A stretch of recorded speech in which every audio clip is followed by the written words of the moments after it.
ধর্মীয় ভাব গাম্ভীর্যে সারা দেশে পবিত্র ঈদে মিলাদুন্নবী পালন। চট্টগ্রামে বিশ্বের বৃহত্তম জশ্নে জুলুস, বর্ণাঢ্য আয়োজনে লাখো মুসল্লির ঢল। রাব্বুল আলামিন যাকে সৃষ্টি না করলে কুল কায়নাত কিছুই সৃষ্টি করতেন না।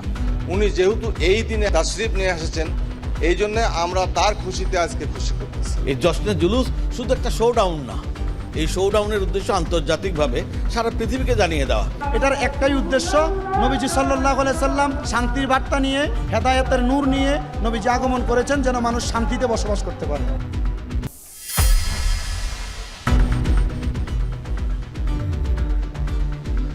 রংপুরে চাঞ্চল্যকর হত্যাকাণ্ডের পেছনে মাদক ছাড়াও থাকতে পারে অন্য ইস্যু, বলছে গোয়েন্দা পুলিশ। আজও রহস্য উদ্ঘাটনের দাবিতে মানববন্ধন, বিক্ষোভ।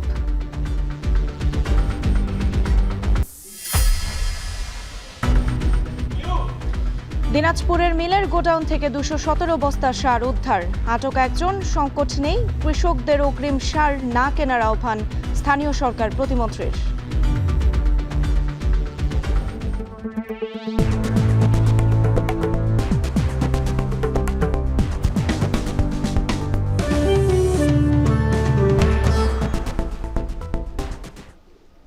স্বাগত এখন জনপদে। পুরো আয়োজন জুড়ে সঙ্গে আছে আমি সুমাইরা।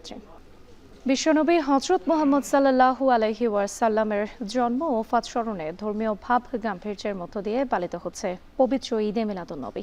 বিশ্বনবীর পৃথিবীতে আগমনী দিন ঘিরে চট্টগ্রামের রাজপথে ঢল নামে লাখ লাখ মানুষের। হামদ, নাত আর জিকিরে মুখরিত পুরো নগরী। ব্যানার, ফেস্টুন আর নানা রঙের পতাকায় জশ্নে জুলুস, হাজির হন নবীপ্রেমীরা।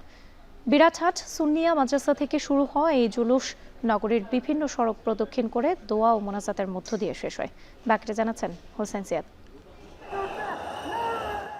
নবীপ্রেমী লাখো মানুষের ঢলে চট্টগ্রামের রাজপথ পরিণত হয় জনসমুদ্রে। কারো হাতে ব্যানার, প্ল্যাকার্ড, কারো হাতে সুসজ্জিত পতাকা। জুলুসে অংশ নেয়া মানুষের কণ্ঠে ছিল নবীপ্রেমের বার্তা। হামদ, নাত আর জিকিরের শব্দে মুখরিত চারপাশ। বিশ্বনবী হযরত মুহাম্মদ সাল্লাল্লাহু আলাইহি ওয়াসাল্লামের পৃথিবীতে আগমনের দিনকে ঘিরে চট্টগ্রামে অনুষ্ঠিত হলো ৫৫তম জশ্নে জুলুস। শিশু থেকে বৃদ্ধ লাখ লাখ মানুষ অংশ নেন এবারের জুলুসে। যার নেতৃত্ব দেন আল্লামা সাবের শাহ। বিবিরহাট সুন্নিয়া মাদ্রাসা থেকে শুরু হওয়া জুলুস মুরাদপুর, ষোলশহর, জিসি, লালখানবাজার ও টাইগার পাস হয়ে আবারও শেষ হয় মাদ্রাসায় এসে। বিশ্বের মধ্যে সবচেয়ে বড় জুলুসটাই আমরা এখানে উদযাপন করছি চট্টগ্রামের মধ্যে।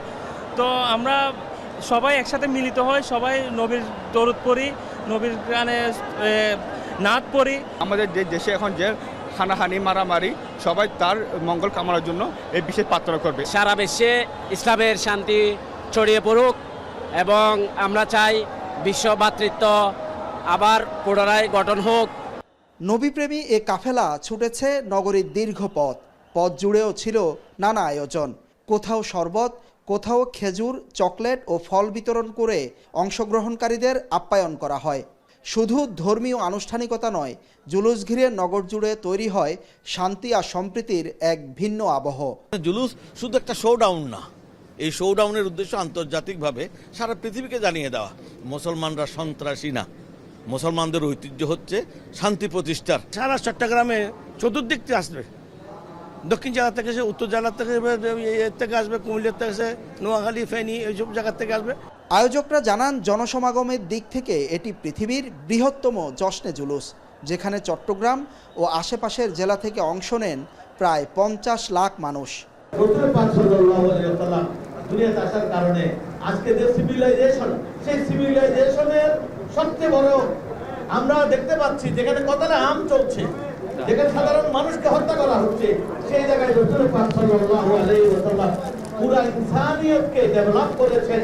जुलूस हर साल 12 रबीउल अव्वल को हुजूर करीम सल्लल्लाहु अलैहि वसल्लम आपके यौम विलादत पे अल्लाह ताला के हुक्म की पाबंदी करते हुए পরে বিশ্ব মুসলিম উম্মার শান্তি, সমৃদ্ধি ও কল্যাণ কামনায় দোয়া ও মোনাজাতের মধ্য দিয়ে শেষ হয় জশ্নে জুলুসের আনুষ্ঠানিকতা।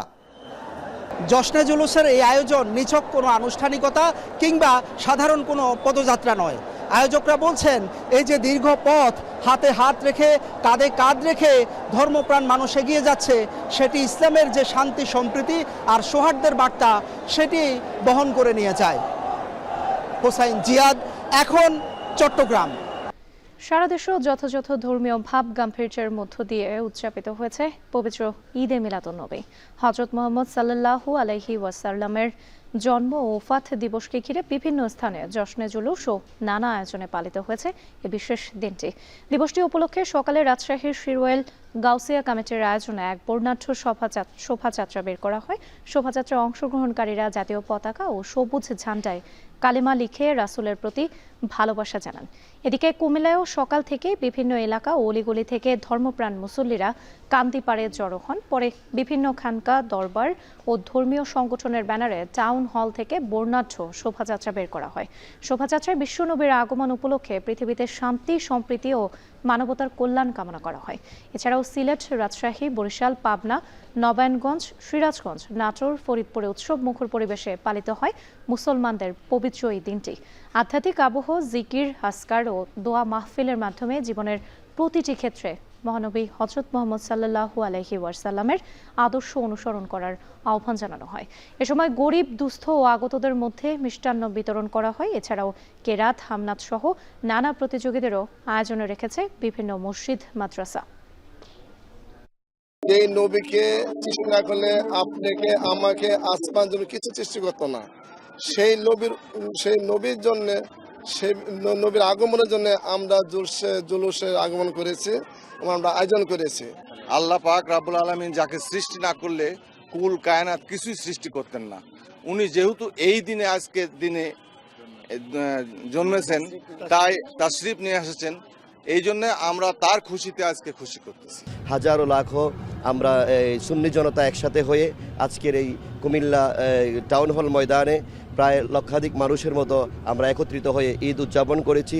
197টি দেশে ঈদে মিলাদুন্নবী সাল্লাল্লাহু আলাইহি সাল্লাম যে পালন হচ্ছে, এটার একটাই উদ্দেশ্য, নবীজি সাল্লাল্লাহু আলাইহি সাল্লাম দুনিয়াতে যখন 12 রবিউল আউয়াল 570 খ্রিস্টাব্দে আগমন করেছেন, শান্তির বার্তা নিয়ে, হেদায়েতের নূর নিয়ে নবীজি আগমন করেছেন যেন মানুষ শান্তিতে বসবাস করতে পারে।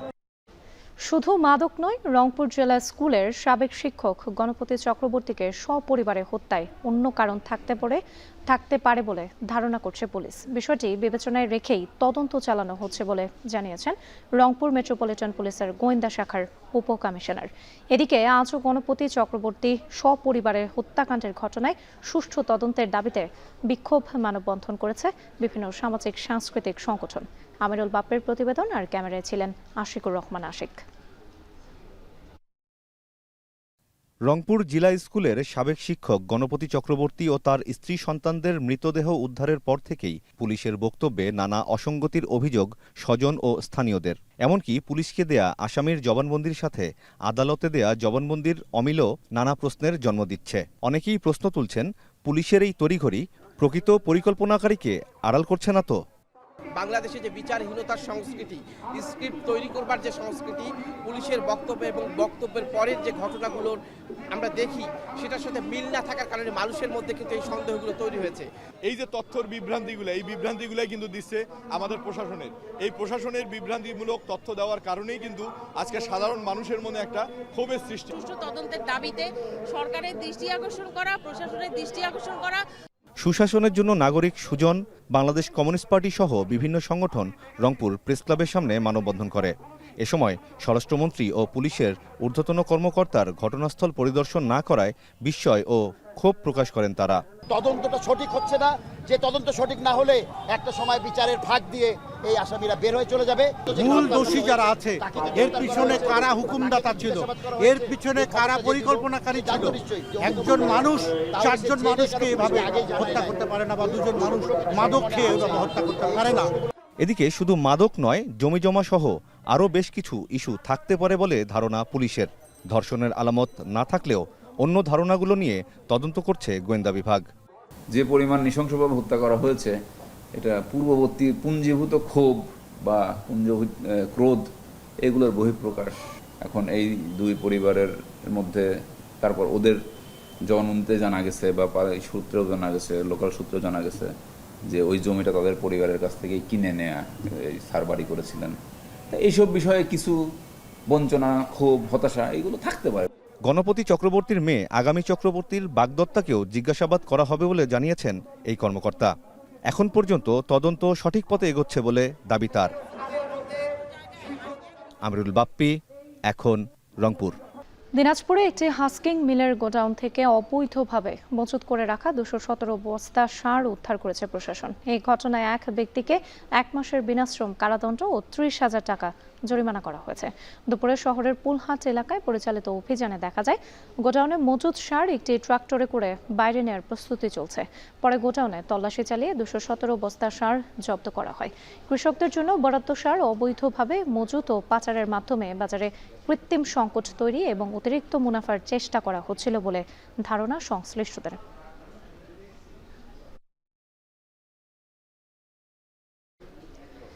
দেশের সারের কোনো সংকট নেই বলে জানিয়েছেন স্থানীয় সরকার, পল্লী উন্নয়ন ও সমবায় প্রতিমন্ত্রী মীর শাহে আলম। দুপুরে বগুড়ার শিবগঞ্জ উপজেলা পরিষদ প্রাঙ্গণে এক অনুষ্ঠানে কথা বলেন তিনি। বলেন, ইউরিয়া, টিএসপি ও ডিএপি সারের পর্যাপ্ত মজুদ সরকারের হাতে রয়েছে। এ সময় কৃষকদের অগ্রিম সার না কেনার আহ্বানও জানান প্রতিমন্ত্রী। ডিলারদের মধ্যে একটা আতঙ্ক তৈরি হয়েছিল, যে ডিলারদের ধারণা ছিল যে তাদেরকে আমরা বাতিল করে নতুন ডিলার নিয়োগ করব। কিন্তু ইতিমধ্যেই গতকাল আমরা একটা পরিপত্র জারি করেছি। সেই পরিপত্রে আমরা স্পষ্ট ভাষায় বলে দিয়েছি যে চলমান সারের ডিলার যারা আছে দায়িত্বে, তারাই সার উঠাবে এবং বিক্রয় কার্যক্রমের সাথে থাকবে পরবর্তী নির্দেশ না দেওয়া পর্যন্ত। আমরা কোনো ডিলার বাতিল করছি না। উন্মুক্ত পদ্ধতিতে কয়লা উত্তোলনের বিরুদ্ধে আন্দোলন আরও জোরদারের আহ্বান জানিয়েছেন অধ্যাপক আনু মোহাম্মদ। ফুলবাড়ি দিবস উপলক্ষে দিনাজপুরের ফুলবাড়িতে আয়োজিত সমাবেশে এই আহ্বান জানান তিনি বলেন, ফুলবাড়ি কয়লা খনি প্রকল্প টেকসই নয়। এ ধরনের প্রকল্প বাস্তবায়ন হলে উর্বর কৃষি জমি ধ্বংসের পাশাপাশি ভূগর্ভস্থ পানির মজুদ মারাত্মকভাবে ক্ষতিগ্রস্ত হতে পারে। এর দীর্ঘমেয়াদী নেতিবাচক প্রভাব পড়বে পরিবেশ, অর্থনীতি ও জনজীবনে। বিদেশি কোম্পানির স্বার্থ নয়, জনগণের স্বার্থ ও পরিবেশ সুরক্ষাকে অগ্রাধিকার দিয়ে জ্বালানি নীতি গ্রহণ করতে সরকারের প্রতি আহ্বান জানান তিনি। সমাবেশে বক্তারা ফুলবাড়ি কয়লা প্রকল্প বাতিল এবং পরিবেশ বান্ধব ও সাশ্রয়ী জ্বালানি পরিকল্পনা বাস্তবায়নের দাবি জানান। 2006 সালের 26 আগস্ট এশিয়া এনার্জিকে বহিষ্কারের দাবিতে আন্দোলনে আইন শৃঙ্খলা বাহিনীর গুলিতে নিহত হন 3 জন আর আহত হন 2 শতাধিক। এখানে ফুলবাড়িতে কয়লা খনি উন্মুক্ত খনি করলে, বিদেশি কোম্পানিকে নিয়ে আসলে এটা কোনো বিদ্যুৎ সংকট সমাধান হবে না। এটা বিদ্যুৎ সংকট সমাধানের জন্য তারা করছে না। তারা দেশি বিদেশি বিভিন্ন গোষ্ঠী মুনাফা এবং বিভিন্ন জালিয়াত গোষ্ঠী এটাকে দেখিয়ে শেয়ারবাজারে ব্যবসা করে। নদী দূষণের কারণ চিহ্নিত করে দূষণ ও দখল মুক্ত করার পরিকল্পনা নেওয়া হয়েছে বলে জানিয়েছেন পরিকল্পনা প্রতিমন্ত্রী জোনায়েদ সাকি। দুপুরে বুড়িগঙ্গা, শীতলক্ষা ও ধলেশ্বরী নদী পরিদর্শন শেষে নারায়ণগঞ্জ বিআইডব্লিউটিএ ভিআইপি জেটিতে সাংবাদিকদের সাথে মতবিনিময়কালে এসব কথা বলেন তিনি। প্রতিমন্ত্রী আরও বলেন, নদীগুলোকে কিভাবে মানুষের উপকারে কাজে লাগানো যায় তা নিয়ে কাজ করছে সরকার। এখানে দূষণের কারণগুলো কোথায় কোথায় কোথায় কি কারণে দূষণ হচ্ছে, কিভাবে আমাদের নদীর চারপাশে দখলগুলো মুক্ত করা যাবে এবং নদীর পাড়গুলোকে রক্ষা করা যাবে, মানুষের যে নদী থেকে যে আমাদের সুফল পাওয়ার কথা সেটা কিভাবে মানুষ পাবে, এইসব বিষয়গুলো নিয়ে আমরা সরেজমিনে দেখার চেষ্টা করেছি। প্রাথমিক বিদ্যালয়গুলোকে ঢেলে সাজানোর উদ্যোগ নিয়েছেন প্রধানমন্ত্রী তারেক রহমান। দুপুরে চাঁপাইনবাবগঞ্জের প্রাথমিক শিক্ষার মান উন্নয়নে আয়োজিত মতবিনিময় সভায় কথা জানান প্রাথমিক ও গণশিক্ষা প্রতিমন্ত্রী ববি হাজ্জাজ। তিনি বলেন, সারা দেশের সরকারি প্রাথমিক বিদ্যালয়গুলোতে শিক্ষক সংকট নিরসনে কাজ করছে সরকার। আমরা খুব শীঘ্রই রান্না করা খাবারের পাইলটিংও যাব ইনশাআল্লাহ। ভালো শিক্ষক হইলে বটতলাতেও আপনি জিনিয়াস পয়দা করতে পারেন। শুধু দরকার একটা ভালো শিক্ষক। যে প্রত্যেকটা স্কুলে আমরা এখন কাজ করছি, ইনশাআল্লাহ আমি আশাবাদী আমরা সফলতার মুখ দেখব। প্রত্যেকটা স্কুলে যেন আমরা নাইট গার্ড আর এমএলএস কর্মী দিতে পারি। কক্সবাজার সমুদ্র সৈকতে গোসলে নেমে পানিতে ইয়াসিন খান নামে এক পর্যটকের মৃত্যু হয়েছে। এই ঘটনায় মোহাম্মদ ইব্রাহিম খান নামে আরও এক পর্যটক নিখোঁজ রয়েছেন। দুপুরে সৈকতের জলতরঙ্গ পয়েন্টের সামনে এই ঘটনা ঘটে। পানিতে ভেসে যাওয়ার পর ইয়াসিন খানকে উদ্ধার করে হাসপাতালে নেওয়া হলে কর্তব্যরত চিকিৎসক তাকে মৃত ঘোষণা করেন। নিখোঁজ ইব্রাহিম খানের সন্ধানে উদ্ধার তৎপরতা অব্যাহত রয়েছে। নিহত ও নিখোঁজ দুজনই ঢাকার বাসিন্দা। তারা একটি বড় পর্যটক দলের সঙ্গে কক্সবাজারে বেড়াতে এসেছিলেন। সৈকতের নিরাপত্তা নিয়োজিত কর্মীরা জানান, দুপুরে জল তরঙ্গ পয়েন্টের সামনে গোসলে নামার পর 2 পর্যটক পানিতে ভেসেছেন। পরে একজনকে উদ্ধার করা সম্ভব হলেও অপরজন এখনও নিখোঁজ রয়েছেন।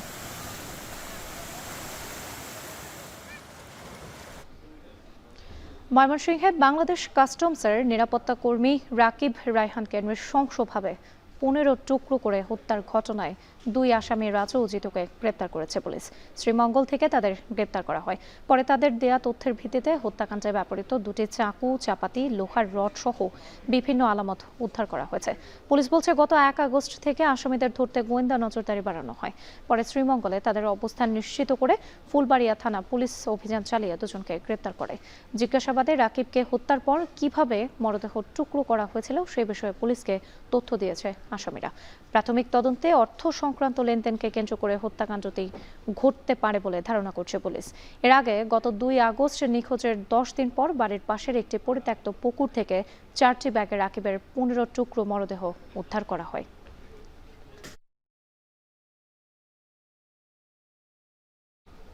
আর এই ছিল এখন জনপদে। এখন টেলিভিশন ওয়েবসাইটে দেখতে ভিজিট করুন www.ekon.tv। এছাড়া ফেসবুকে দেখতে ভিজিট করুন facebook.com/tv.ekon এবং ইউটিউবে সরাসরি দেখতে ভিজিট করুন youtube.com/c/ekontv।